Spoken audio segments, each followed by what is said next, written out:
Bonsoir à tous et bienvenue dans la bande. Ce soir, comme chaque jeudi, on revient sur le feuilleton de la semaine et il est consacré aux pompiers volontaires. Qui sont-ils? C'est le titre de notre émission. Qu'est-ce qu'ils font au quotidien? Comment ils se forment? On va pouvoir avoir toutes les réponses ce soir avec nos invités autour de ce plateau. Le capitaine Silvio Loquet, capitaine de la caserne des pompiers. Bonsoir. Bonsoir. Merci de faire partie de la bande. Avec nous aussi Jean-Philippe Tiaounian. Merci d'être avec nous. Jean-Philippe, on t'a suivi pour le feuilleton. Tu es pompier volontaire à Koné. Alors ce soir, on va parler de ce métier qui est métier. Oui, on peut appeler ça un métier en fait. On peut appeler ça un métier ou un engagement ou une passion. Il y a des différents termes sont possibles. Alors, qui sont les pompiers volontaires? C'est le titre de notre émission. Regardez ces chiffres, messieurs, pour commencer, un chiffre qui nous a quand même marqué, même à la rédaction. Sur 1000 pompiers volontaires au pays, 700, sur 1000 pompiers, 700 sont volontaires. Capitaine, un mot sur ce chiffre qui est quand même important. Ça montre que les pompiers volontaires sont aussi indispensables et présents sur le terrain que les pompiers professionnels. Aujourd'hui, oui, les sapeurs-pompiers volontaires sont au cœur du dispositif de la sécurité civile et ils sont au cœur des centres de secours. Aujourd'hui, un centre de secours sans sapeurs-pompiers volontaires ne peut pas fonctionner. Ou créer un centre de secours aujourd'hui sans sapeurs-pompiers volontaires, c'est également impossible. Voilà. Donc, ils font partie du dispositif et ils sont indispensables pour secourir la population, protéger la nature. On ne peut pas faire sans eux. En Nouvelle-Calédonie, surtout, ce chiffre est impressionnant. Jean-Philippe, tu es pompier volontaire depuis l'année dernière. Qu'est-ce que ça t'apporte au quotidien d'être pompier volontaire? Un protocole de vie déjà, suivre des règles. Après, ça nous forge aussi à faire attention à beaucoup de choses, à la santé, à l'environnement. Ça sensibilise? Voilà. Après, d'être proche aussi des gens, peut-être, la proximité? Voilà, c'est ça qui intéresse le plus dans le boulot. Voilà, c'est ça, c'est bien d'être à proximité des gens, la convivialité entre les gens et puis ce métier, quoi. C'est ça qui est bien. Alors, combien de jours tu travailles, toi, en tant que pompier volontaire? 3 fois par semaine. 3 fois par semaine, capitaine, c'est la moyenne? 3 fois par semaine? C'est à peu près ça, parce que nous avons une organisation qui permet de le faire avec 3 équipes. Donc chaque équipe réalise 10 gardes environ par mois. C'est à peu près 2-3 fois par semaine, par équipe. Et alors ça te revient à combien par mois à peu près, puisque donc les pompiers volontaires ne sont pas payés mais indemnisés, on le verra tout à l'heure. Ça te fait combien à peu près si tu fais 3 jours 80, 70. 80-70 000. Ouais. Et pour devenir pompier volontaire, tu as dû, puisqu'on n'est pas pompier volontaire comme ça, il faut aussi passer des tests, déposer une candidature. Messieurs, avant de continuer, je vous propose de regarder tout de suite un extrait du reportage qui a été diffusé lundi soir. Prosper nous rappelle un petit peu les démarches pour être pompier volontaire, comment ça se passe. On regarde. Tout comme les sapeurs-pompiers professionnels, les sapeurs-pompiers volontaires ont pour mission première la protection des personnes, des biens et de l'environnement. Les sapeurs-pompiers volontaires sont recrutés par les collectivités par le biais des centres de secours de la Direction de la sécurité civile et de la gestion des risques. Pour devenir sapeur-pompier volontaire, il faut remplir certaines conditions. Être âgé d'au moins 16 ans et jusqu'à 55 ans au plus, le candidat mineur doit fournir le consentement écrit de son représentant légal. Avoir un casier judiciaire vierge, se trouver en position régulière au regard du service national, avoir une condition physique compatible avec une activité opérationnelle qui sera vérifiée à l'occasion d'une visite médicale de recrutement. Si le candidat réussit les épreuves d'aptitude physique, il passe ensuite un entretien devant un jury devant lequel il présente ses motivations. La formation d'intégration est dispensée par le centre de formation de la Direction de la sécurité civile et de la gestion des risques situé à Païta. Les candidats signent alors un contrat de 5 ans. Le candidat s'engage à effectuer au moins 600 heures de garde par an, soit 2 gardes de 24 heures par mois. Les sapeurs-pompiers volontaires ne sont pas rémunérés mais seulement indemnisés. S'ils travaillent 10 jours par mois, ils perçoivent entre 80 et 100 000 francs CFP. Un concours permet aux sapeurs-pompiers volontaires de devenir pompiers professionnels sous réserve d'une justification de 3 ans de service effectif dans un service d'incendie et de secours au pays. En Nouvelle-Calédonie, sur 1000 pompiers, 700 sont des pompiers volontaires. Jean-Philippe, comment tu as fait toi pour être recruté? Tu es passé aussi par toutes ces étapes-là ou c'était plus simple? Nous, c'est un peu plus simple, hein, comme c'est municipal. Ça fait que j'ai dû déposer un CV, passer un entretien. C'est ça. Puis, oui, ça s'est fait vite fait. Hein. Ouais, Tu voilà, as- Tu avais essayé une première fois de déposer ta candidature en tant que pompier volontaire? Avant l'année dernière? Oui, en 2012. J'avais déjà déposé, mais après, tout dépend du budget, tout ça. C'est voté à l'année, ça fait que c'est les mairies qui choisissent. Ça fait que là, j'ai dû repasser une autre année en 2015. 2015-2016. C'est ça. Voilà. Ouais, ben, j'ai fini par être appelé. D'accord, capitaine, c'est ça? Ça dépend des communes et Ça- du budget de chaque commune? Le Oui. recrutement des pompiers volontaires? Oui, parce que le recrutement des sapeurs-pompiers volontaires, ça passe déjà par une définition de l'effectif. Ouais, voilà. Donc c'est par rapport à l'effectif, qu'on va décider, voilà, il nous faut 12 ou il nous faut 30 sapeurs-pompiers volontaires. On a un budget de temps qu'il ne faut pas dépasser, hein, qu'il faut gérer. Et à partir de là, on recrute nos sapeurs-pompiers volontaires. Voilà. Oui, les modalités de recrutement, ils sont différentes par commune. Parce qu'on a tous des particularités. C'est sûr que peut-être sur Nouméa, certainement sur Nouméa et dans le Grand Nouméa, mais même également dans d'autres centres de secours, ils ont des tests physiques, etc. Et, ça, c'est compréhensible parce qu'ils ont énormément de demandes. Voilà. Nous, on a des demandes, mais on ne coule pas sous les demandes. Donc, au jour d'aujourd'hui, il n'est pas nécessaire, si on connaît, d'effectuer les tests. Mais ça viendra. Ouais, ça viendra. Donc actuellement, ça se passe comme ça s'est passé avec Jean-Philippe, une lettre de motivation, un CV. Ensuite, entretien. Ouais, entretien à la caserne, chef de corps, adjoint au chef de corps. Ensuite, si l'entretien il est probant, ça passe à la mairie. Ouais, le secrétaire général qui donne son avis, l'adjoint au maire en charge de la sécurité qui donne son avis. Et ensuite, la décision finale au maire. Et alors, est-ce que c'est aussi la mairie qui détermine le nombre de pompiers professionnels pour la commune? Disons que oui, c'est Ou il y également. a un nombre de c'est- professionnels non, attribués non, déjà non, c'est obligatoire? la mairie qui décide du nombre de professionnels qu'elle veut recruter pour son centre de secours. Et dans chaque mairie, c'est la même chose. Voilà. Donc nous, si on connaît, on est 4 sapeurs-pompiers professionnels, voilà, et 30 sapeurs-pompiers volontaires. Alors, capitaine, vous le disiez tout à l'heure, à Nouméa, c'est pas pareil. On sent souvent la différence entre le nord et le sud. À Nouméa, ils sont beaucoup plus nombreux.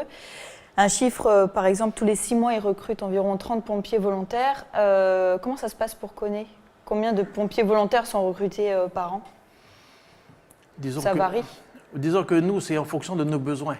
Voilà. Les sapeurs-pompiers volontaires, hein, les jeunes qui rentrent chez nous, ils ne sont pas faits pour rester chez nous. Voilà. Disons qu'il y a une différence, hein, c'est qu'il faut quand même le signaler, hein, nos sapeurs-pompiers volontaires, ils viennent de différents horizons. Voilà. Et ils peuvent être sans emploi chez nous, ils peuvent être étudiants ou employés, patentés, chefs d'entreprise, etc. Mais la majorité de nos sapeurs-pompiers volontaires, ils sont sans emploi. Voilà. Donc à partir de là, ils prennent des gardes comme des sapeurs-pompiers professionnels. Voilà. Et donc ils ont les missions des centres de secours, ils ont les mêmes missions. Sur Nouméa, les sapeurs-pompiers volontaires, ils interviennent également en premier ressort avec les sapeurs-pompiers professionnels, mais ils sont beaucoup plus en support. Alors que sur Koné, ils sont en principal sur toutes les interventions. Jean-Philippe, c'est ton cas. Enfin, être pompier volontaire, c'est d'abord pour être proche du citoyen. J'imagine que c'est parce que tu aimes aider et c'est aussi pour toi un moyen d'avoir de l'argent. Tu as un métier à côté ou? Non, mais ça nous permet d'avoir un choix de vie aussi, des alternatives. Après, Après le volontariat, on peut être ambulancier, comme sécurité civile, sécurité dans les magasins. On peut être assis, mais on a le choix tout le temps. Ça fait que voilà, c'est pour ça que je me suis lancé là-dedans aussi. D'accord, après ça ouvre de nouvelles perspectives, déjà. quoi. Oui, le jeune qui rentre chez nous, ben, il va rentrer dans un cadre. Ah, on va lui rappeler ou lui apprendre, s'il ne sait pas, les règles de discipline, les règles de respect, l'organisation du travail, arriver à l'heure, la tenue. Voilà. Donc on lui apprend les fondamentaux de manière à ce qu'il puisse par la suite assurer ses missions de manière correcte. Ouais. Mais également, ça lui sert ensuite pour évoluer ailleurs, chercher un emploi pour ceux qui n'ont pas d'emploi. Donc, ils repartent de chez nous beaucoup plus forts. Ouais. Et il n'est pas rare que des sapeurs-pompiers de chez nous trouvent un emploi parce qu'ils sont sapeurs-pompiers volontaires au centre de secours. Ça fait toujours une belle expérience. Et est-ce que, par exemple, j'imagine peut-être plus à Nouméa qu'à Koné, l'objectif c'est d'être pompier professionnel? D'être d'abord pompier volontaire et après professionnel, c'est possible ou pas? C'est une possibilité. Voilà. Il faut savoir que le concours de sapeur-pompier professionnel, il permet l'accès à environ, on va dire, deux types d'individus. Hein. Celui qui n'a jamais été sapeur-pompier, pour 50%, il n'a jamais été sapeur-pompier. Donc il a comme des conditions, il faut qu'il soit qu'il ait l'AFPS ou le PSC1. Bien sûr, il faut qu'il soit titulaire du permis B au moins. Et à 50%, le nombre de places, il est réservé aux sapeurs-pompiers volontaires, comme ça a été dit dans le reportage, sous certaines conditions, avoir 3 ans de service effectif et être titulaire de la formation initiale de sapeur-pompier. Voilà. Donc c'est possible. C'est possible. Ok. Messieurs, avant de continuer, je vous propose, puisque Jean-Philippe, on t'a suivi pour le feuilleton, de regarder tout de suite un extrait du reportage qui a été diffusé mardi soir. Comment ça se passe au quotidien pour un pompier volontaire? Je vous laisse découvrir tout de suite ce reportage. Il doit mettre 2 fois dans le carré qui est là. Après, il doit courir ici, il doit passer sous les grilles là, et sous le circuit à fond, tout ça. Pas le temps de chômer après le sport. En plus de la préparation physique, les jeunes pompiers volontaires vérifient quotidiennement chaque véhicule de service. Le matériel doit être en ordre pour les interventions de la journée. Là déjà, il manque un sac. On a affecté chacun un véhicule, puis on est responsable de ce véhicule les 24 heures de garde. Celui-là, c'est le VSAV, l'ambulance des pompiers. Ça y est, Jean-Philippe, c'est terminé. Allez. Bon, Charles et JP, vous montez sur le plateau Tango. Vous continuez notre reconnaissance des pistes au niveau de la tribu des Tchao. Là, on va au plateau de Tango, on va aller repérer les feux. Puis, comme normalement, il y a des tours de guettage pour surveiller les feux, mais voilà, comme les auxiliaires civils ne sont pas encore là, voilà, c'est nous qui faisons le boulot. Oui, du CCFL1 au niveau du plateau de Tango. Donc rien à signaler. Là, on va descendre sur Netchout. Ok, ça marche. C'est bon? Ok, je te rappelle tout à l'heure. Oh, là, tout à l'heure. Jean-Philippe, on t'a suivi donc pour le feuilleton. Toi, tu habites à la tribu de Bako. Oui. Est-ce que pour toi, tu te sens aussi important qu'un pompier professionnel sur place? Les gens te font confiance? Il y a cette confiance qui est déjà installée? Comment ça se passe? Déjà, d'être d'une tribu, c'est un peu plus facile aussi. Puis, me sentir comme un pompier professionnel, je sais pas, j'ai jamais été... j'ai Jamais été professionnel. C'est ça aussi, faut se sentir. Voilà, mais oui, sur le terrain, tu fais la même chose, quoi. Tu as dû faire des interventions, vraiment au même titre que les pompiers professionnels en étant à Koné depuis l'année dernière? Oui, c'est pareil. Disons que oui, voilà. Comme je le disais tout à l'heure, on a les mêmes missions. Nous, un sapeur-pompier volontaire, si on connaît, quand il est par exemple là dans le VSAV ou dans un véhicule feu, il a le même comportement qu'un sapeur-pompier professionnel, quoi. Voilà. Il a les mêmes missions, exactement le même poste Voilà, il fait le même travail. Et il doit avoir aussi les mêmes réflexes. Ça doit être un peu plus. Au début, ça doit être j'y vais pas. Ok, non, je suis obligée. Mais en tout cas, vous êtes aussi formé, surtout, pour le terrain. Eh oui. Comment ça se passe au niveau des formations? Vous avez des formations quotidiennes? Disons que Les pompiers volontaires. donc c'est une règle du centre de secours. Nous, on a une organisation, on a un planning de la journée. On a une formation le matin, suivie l'après-midi d'un cas concret. Voilà. Donc on a en gros 2 heures à 3 heures de formation quotidiennement. Voilà. Pour maintenir les acquis, voilà. Mais aussi pour se sentir en confiance, hein, pour se sentir en confiance sur les interventions. Vous parlez de réflexes, oui, il faut avoir aussi des réflexes. Voilà. Il faut savoir quoi faire de suite. Voilà. Donc les formations servent à ça. Jean-Philippe, pour toi, ça te sert? Tu te sens vraiment que ça t'apporte quelque chose, les formations au quotidien? Oui, ça me sert tous les jours. Hein. Tous les jours, ça me rend plus confiant. Est-ce que tu te souviens des premières formations ou même des premières journées comme ça où tu as dû attaquer par le sport et puis le fait que ce soit rigoureux quand même toute la journée? Au début, c'est un peu difficile. Parce que là, on est de plusieurs horizons différents. Là, c'est plus difficile de s'entendre. Mais après, dès qu'on passe les 2 mois, 3 mois, après c'est bon, ça coule. Autour d'un bon barbecue, ça passe. Voilà. Surtout. C'est bon. Donc les formations qui sont données dans le Nord, enfin dans chaque commune, c'est les mêmes qu'à Nouméa? Comment ça se passe? Alors là, je fais quand même un petit point. Hein. Quand je parle des formations, ça veut dire, là on est dans le maintien des acquis, dans la formation continue. Concernant la formation initiale, tous nos sapeurs-pompiers sont envoyés au centre de formation de la direction de la sécurité civile, hein, sur Païta. Une fois, dès qu'ils sont pompiers volontaires? Dès qu'ils sont sapeurs-pompiers, voilà, dès qu'ils sont recrutés, ils ont tous un plan de formation sur 3 ans. Ouais. Et ils sont envoyés sur le centre de formation. Jean-Philippe a débuté déjà sa formation. Il y a encore des unités de valeur à acquérir. Hein. Donc il continuera ensuite l'année prochaine. Oui. D'accord. Messieurs, pour continuer, je vous propose de découvrir des formations au quotidien. On vous a suivi, voir un petit peu comment ça se passe. C'est un reportage qui a été diffusé hier soir dans votre journal. Pour le feuilleton, là, il fallait savoir poser des attelles.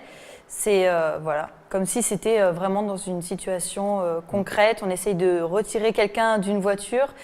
Voilà, au niveau visuel, c'est assez prenant. Je vous propose de regarder ce reportage. Bon, j'aurais besoin de vous après, monsieur. Ok.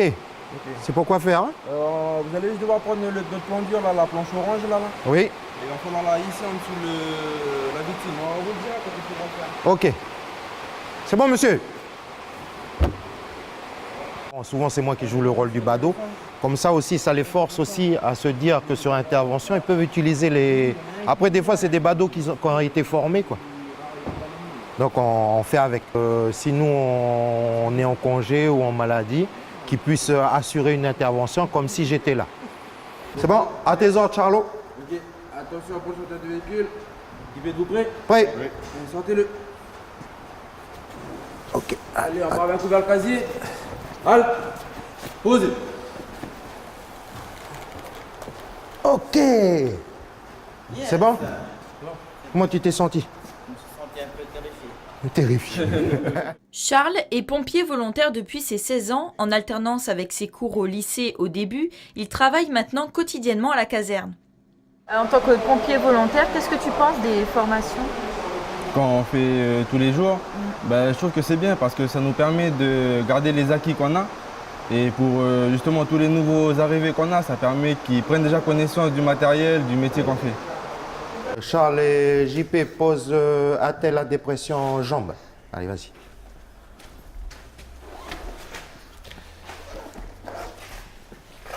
Bon, attelle à dépression pour un os à l'extérieur. Capitaine, après chaque formation, j'imagine qu'il y a des débriefs. des débriefings pour savoir si les pompiers volontaires ont bien fait leur exercice ou pas. Là, par exemple, qu'est-ce qu'on peut dire? On voit les images derrière nous. Est-ce qu'ils s'en sont bien sortis? Ils ont eu les bons gestes? Oui, ce sont des gestes qu'ils connaissent. Hein. Mais à chaque formation, on a toujours quelque chose à dire, on va toujours s'améliorer, hein, parce que le but c'est de s'améliorer, de progresser, hein, de devenir meilleur en formation pour devenir meilleur encore en intervention. Voilà. Donc c'est la maîtrise du geste, la maîtrise de l'intervention, la coordination des équipiers, c'est vraiment, vraiment important. La communication. Et voilà, la communication pour une bonne prise en charge de la victime ici, hein, on le voit bien à l'écran. Voilà. Voilà, donc oui, voilà, c'est fait pour ça. C'est fait pour ça. Ouais. Jean-Philippe, cet exercice, tu l'as bien fait? Tu as senti que ça va? Oui, parce qu'on le répète souvent. C'est à force de répétition aussi que... Ouais. Mais les bons gestes vraiment nécessaires sur le terrain, surtout, c'est vraiment ça, la communication et savoir tout de suite bien faire. Voilà, une bonne gestion de l'intervention, une bonne coordination de l'ensemble du personnel, des équipiers, donc une bonne communication, une parfaite maîtrise des gestes. On n'a pas de gestes superflus, on fait les gestes qu'il faut. Voilà. Et l'intervention se passe bien. Il faut que ce soit précis. Jean-Philippe, cette intervention, enfin cet exercice-là, est-ce que tu as dû le faire déjà sur le terrain? Ça t'est déjà arrivé? Fois, ouais. Après, ce n'est pas les mêmes types de véhicules, hein. Ça change. Et voilà, sinon, c'est à peu près la même chose. Qu'est-ce que tu as ressenti? Comment ça s'est passé sur place? Sur place, c'est pas pareil. Hein. Il y a plus de stress, il y a plus de... Il faut faire plus vite. Ça fait qu'avec les blessures et compagnie, ça fait que c'est un peu plus difficile. Mais sinon, la plupart du temps, ça passe. Pour l'instant, quoi. Ouais, tu as vraiment la vie d'une personne entre les mains, donc c'est pas pareil, quoi. Mais les bons gestes, tu as su les avoir tout de suite?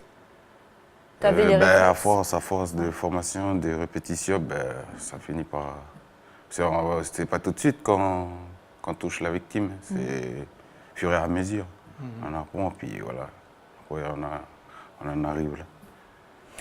C'est un beau métier en tout cas, et des pompiers volontaires, on en aura besoin encore plus bientôt, puisque c'est la saison des feux qui va bientôt commencer dans 2 semaines. Le 15 septembre, capitaine, à quoi on doit s'attendre pour cette saison des feux 2018, si on peut dire? Oui, 2018-2019. Voilà, ça commence le 15 septembre. Alors, le 15 septembre, c'est la saison administrative feux de forêt. Hein. Voilà. Mais nous, on a déjà débuté, hein, les centres de secours ont déjà débuté, comment on appelle ça, les premiers feux. Hein, voilà. On a la chance maintenant d'avoir un peu de pluie. 2 jours de pluie, bien apprécié. Voilà, qu'on a apprécié parce que ça commençait déjà à crépiter. Hein, voilà. Mais bon, on a eu des épisodes pluvieux les mois qui sont passés. Donc on a une belle végétation. On s'aperçoit que dès que la pluie s'arrête, il suffit de 2 ou 3 jours, à peine, 2-3 jours à peine, pour que ça sèche. Hein, ça sèche rapidement avec le soleil et le vent. Et les feux, ils se propagent très rapidement, quoi. Voilà.